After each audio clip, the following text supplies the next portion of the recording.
Hello everyone and welcome to another video. I'm Henry Higgins and it has been 2 weeks since we did a video. The last 2 weeks we did the video blog and we did a reaction to the Eternals trailer. So what have I been up to in that time? What's been going on since the last time we spoke? Well, one of the bigger changes is that I am now working back in the office. That's quite a big change. It's been nice. I have missed my colleagues. There were video calls regularly, but having that in-person interactions has been wonderful. It is something I missed, and it's something I didn't realise I missed it so much until I had them back. That said, I am hoping that once everything settles down, that I will be able to split my time between working from home and working in the office. As much as I do love being in the office and I love being around my teammates and my colleagues, the situation is it currently costs £200 a month and 2 hours every day to travel to and from work. So being able to at least half that over the course of a month would be ideal. It would be fantastic. Can still get all the work done, and time and saving, having that personal time to yourself, having that time back, having that little extra in your pocket, it is a big deal. So that's the plan. That's what I'm hoping for. But if it doesn't pan out, I'm just back to what I was doing before. I think it's more I got the taste of working from home and I liked it. So Josh wasn't here this weekend, which meant I had the house to myself. So Saturday was for loud music and naked housework. That's right, listening to music as loud as possible, cleaning the house in the scuddy. It's such a liberating experience, just to be able to go about singing full volume, dancing badly, doing the housework, getting it finished, all while completely naked. It's definitely an experience everyone should do at least once. It is so liberating, and then following that up with that feeling you get. I'm sure we've all had that amazing feeling when you've gutted the house, you've done all the housework, and you just get to sit down on your couch or your chair, just take a bit of a breath, take a little bit of time to yourself to relax, and the whole house is clean and tidy. And I wish I could bottle that feeling, package it, sell it, deliver it around the world. I'd be an overnight millionaire and everyone would have that one moment of happiness they could enjoy whenever they wanted. So Saturday, as I say, was for loud music and singing badly and dancing around in the scuddy while doing the housework.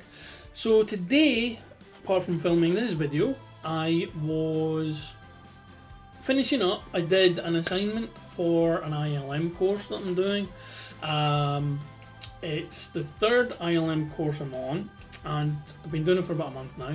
For those who aren't aware, ILM, they provide courses for a range of subjects, with the ones I've been doing mainly focused on business and earning credentials as a manager in the industry I work in. I currently have 2 certificates with them, and with this one, all being well, being my third, it's just a nice string to your bow. It's a nice little addition to a CV. Not that I'm hoping to ever need my CV in future, because I love my job, I love where I work, I love my colleagues. The more you can have on your CV, the more this pads it out in a good way, the better. Well, last weekend Josh was here, so we did a few things. We had a nice walk down the waterfront. Eat-in establishments are open again in town, so we've enjoyed pub lunches. We have had breakfast at the wee cafe we used to frequent. It's just nice, that little progress of getting back to normal. But as I said, this weekend he's not here, so what have I been doing in my downtime other than dancing in the scuddy, cleaning the house and doing some educational learning? Well, I completed Horizon Zero Dawn. That was one of the things I downloaded Horizon Zero Dawn, completed the whole game, completed the expansion, and just as that was happening, I saw Sniper Elite 3 was on sale. I believe it still is on sale on the PlayStation Store. It was only £3. Now, I'd only played the 4th game, Sniper Elite 4.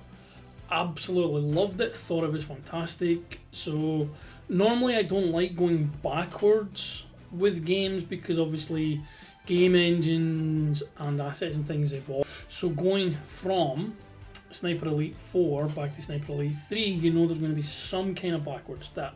But I've absolutely been loving playing this game. Completed story mode. Story mode has been done. So I'm working through, I think there's 2 DLCs.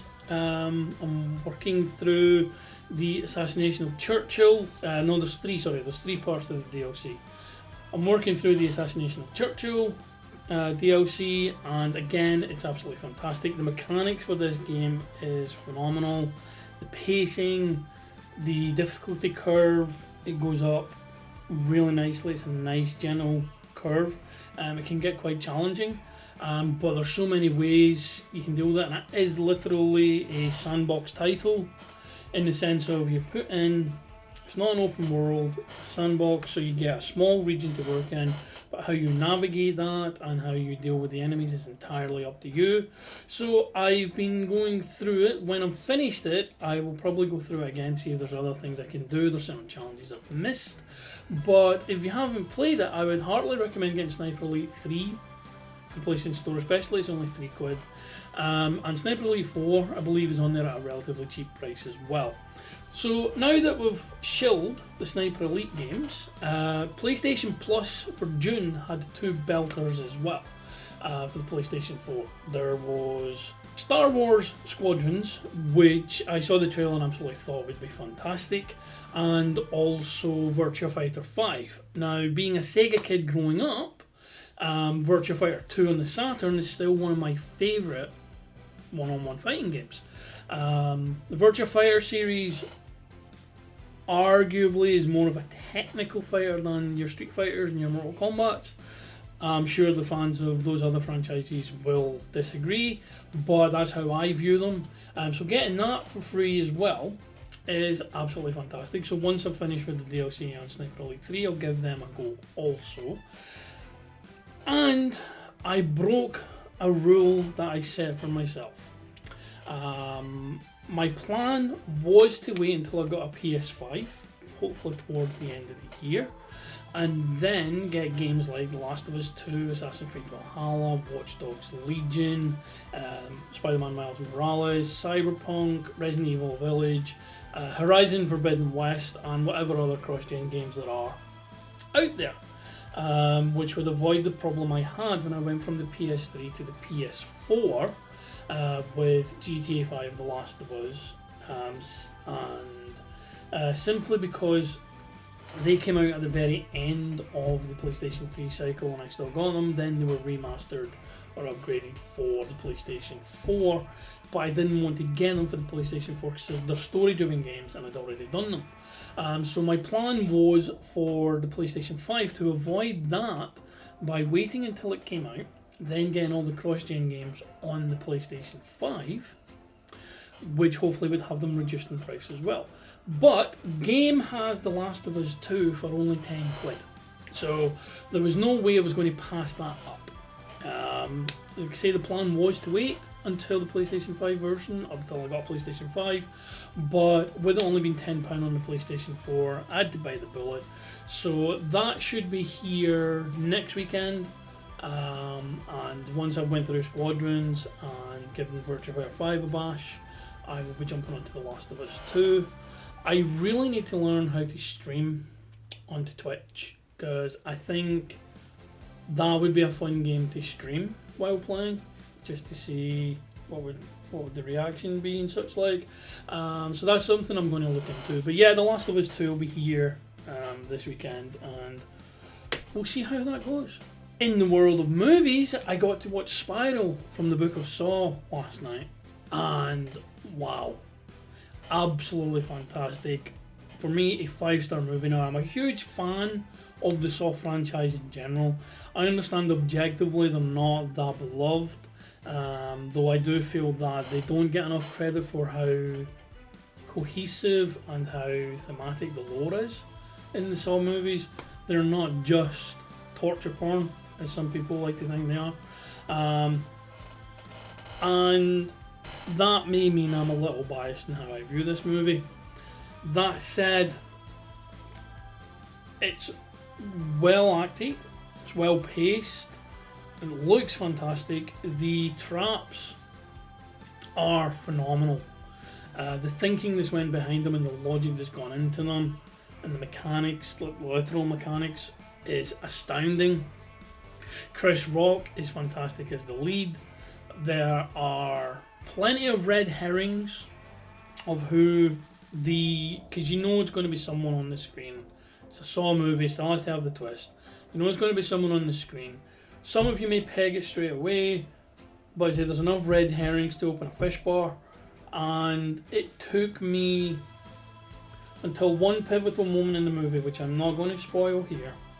There's one moment in the movie I had my suspicions on a number of characters, and one in particular, they do something with this character that they don't do with any other characters. And when that happened, I then said, that's the killer. That's who's doing it. And I was proved right. So we'll see when you watch it whether that happens for you. But the movie is amazing. It opens itself up and leaves itself open for a follow-up movie, which would be fantastic. The studio, Lionsgate, have said that there is plans for an actual Saw 9. This is not Saw 9. There is a plan for a Saw 9 with regards to actual Jigsaw. So there's plans here for the Saw franchise to continue with the main canon and to have this run off as Spiral on its own little side story as well. There's even been talk of making it a TV series, which I'm not 100% sure would be a good idea, but depending how it's handled and if it's not too long, because then it could just be padded out, 6 to 8 episode miniseries, I'd be on board for that. But I'm blabbering on a bit now, so heartily recommend Spiral from the Book of Saw if you haven't seen it already. On top of that though, excitement is building. Excitement is ramping up because Loki's out on Wednesday, which is 3 days from when I'm filming this, on Disney Plus. I believe that's only 6 episodes. Don't quote me on that, because I know WandaVision was 9, Falcon and Winter Soldier was 6, and Marvel did such a great job with both of those. I see no reason why Loki will knock it out of the park. Especially interesting as it's a Loki, or the main Loki we're watching, because I believe there's going to be multiple Lokis in it. The main Loki we're watching is the first Avengers Loki, so he's not went through the stuff in Thor: The Dark World. He's not done any of the Thor Ragnarok stuff, the sacrifice he did in Infinity War. He's not had his redemption arc, so it'll be interesting to see how this one plays out. I believe, or I'm theorizing that the last moment of the episode, of the finale, the final episode, will be Loki being returned to the point in Endgame / the first Avengers in the timeline where he disappeared. He will be returned to exactly that point with the Tesseract still there, and that will fix the timeline anomaly from Endgame also. But it still sets them up. The TVA can do whatever they want. Obviously the time variance, they have access to all time. So how that's going to expand and maybe bleed into Multiverse of Madness, because let's not forget the cinemas have now opened as well, and the way things have been backlogged, some studios have released their movies onto streaming services. Warner Brothers did that with a number of films. Others, like the MCU, have held back. Disney themselves have released some on Disney Plus, but Marvel have held back. So they have a backlog of movies, which means when Black Widow comes out in July, they have, I believe, between July and July of next year, 6 movies coming out. I know this year we have Black Widow, we have Eternals, we have Shang-Chi, we have Spider-Man, No Way Home. Then we have, following that, Doctor Strange and the Multiverse of Madness. Then other ones, like we know Guardians of the Galaxy 3 is in progress, and there's various other ones as well, but they're the ones that are up now, and it's going to be a very exciting time. And I know there's going to be people who say, oh, there's too many Marvel movies, too many superhero movies. If Marvel released 6 movies in the space of 12 months, that's only one every 2 months. That is not too many movies, especially for something where it's an interconnected world that leads to other things and they all blend in. So that is something that's very exciting with the influx of movies. Now, there's not just MCU movies, there's plenty of other movies as well, such as Fast and Furious, The Matrix 4 is due out this year as well, Halloween Kills, Candyman. So look out for a list sometime this week, a list video sometime this week, where I will be highlighting the movies that Josh and I are excited for. That will be movies where we will both be able to go and see them, and movies like Halloween Kills where it'll just be me going to see them, but it'll be a nice list of the movies we're looking forward to the most. So keep your eye out for that. Don't know when it's going up. I know I promised it a couple of weeks ago, but there's been other things happening. So that will go up, especially as the cinemas are reopening and we're getting ready to get more, and we're getting ready to get back to normal more and more and more. Cinemas, anyone who's been a long-term viewer of the channel will know that cinemas are a big thing for me and Josh. So the fact that they've been closed for over a year has been hard. Relatively speaking, obviously there's been a lot more hardships and people have had that a lot harder than us, but on a relative scale, having no access to the cinema has been a pain. So that coming to an end is something I'm looking forward to. Speaking of long-term viewers of the channel, those who have been around will have heard me talking about Kate Nix and the Lullaby Lounge. Now, the Lullaby Lounge is on hiatus at the moment, but it is due to come back in a few months. It is due to come back in a few months, but the major developments are a bit hush-hush at the moment, so I can't tell you anything about them. But I do urge you all to check it out when it does return, and to get you in the mood for it, watch some of the older episodes on YouTube. The link will be in the description below. The Lullaby Lounge is a cabaret show with music, characters, laughs, skits, monologues, emotional content. There will be tears shed and a wonderful community. So I implore you to give it a go, see if you join the Catriarchy, and just have a lovely time listening to good music with good people. In unboxing news, a new Harley Quinn has arrived, but it's a statue, not a figure, so obviously there's no issue with how much articulation has it got. Does this joint there? Will it stand up? But I'm not going to be doing an unboxing video on that until I get the Beast Kingdom Harley Quinn's Suicide Squad and Classic Animated Series outfits, which have been featured on previous videos. I've mentioned them a couple of times, but they are due out at any point now on the Sideshow's website. It says due June/July. We're in June, so it will be out by the end of next month at the latest. I am so excited to get that. So once I get them, we will be doing a multiple unboxing video on various Harley Quinn figures. They will go on the shelving there, whereas if you watched the video from a couple of weeks ago, we moved the Harley Quinn figures from the studio room to here. We moved the figures from here to the studio room. That's all set up. We do have other figures to unbox as well. Joshua got a My Hero Academia figure, which he will pick up when he's here this weekend. So there's a lot going on. I'm hoping as well, I'm seeing a few more murmurs for Birds of Prey figures, and I'm hoping that the whole COVID thing, which has also hindered the PlayStation 5 manufacturing everywhere, with the COVID thing happening worldwide and lockdowns and everything else, production around the world on a multitude of things stopped, or at the very least slowed to a crawl. And I'm pinning my hopes on that's why there was very few Birds of Prey figures that came out in comparison to other figures. But we'll see. However, we will have at least 3 Harley Quinn figures to unbox. I do have other figures there. I have figures in the pipeline, I have figures on the way. Hiya Toys do wonderful figures. We've got 2 Harley Quinns from Hiya Toys on the shelf there. We've got a Robocop down there. In the studio room there's a Flash and a Reverse Flash. Those figures are 1/18th scale, they're like 4 inches tall, but they are absolutely fantastic quality. They look amazing. Nice articulation in some of the ones that I've seen. So that is another one where I'm waiting on them releasing their Ed 209. That seems to have been in the pipeline forever. But again, COVID blocking that.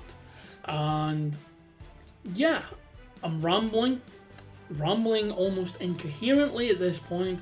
So my inner monologue is telling me to shut the fuck up, which is what I'm going to do. So I'm going to bring the video to a close by thanking you for spending your time with me today. So please smack the like button, smack the share button, subscribe to the channel, ring the notification bell if you haven't already. Have a great week and I'll see you again next time. Stay safe, wear a mask, look after yourself and look after each other. Goodbye.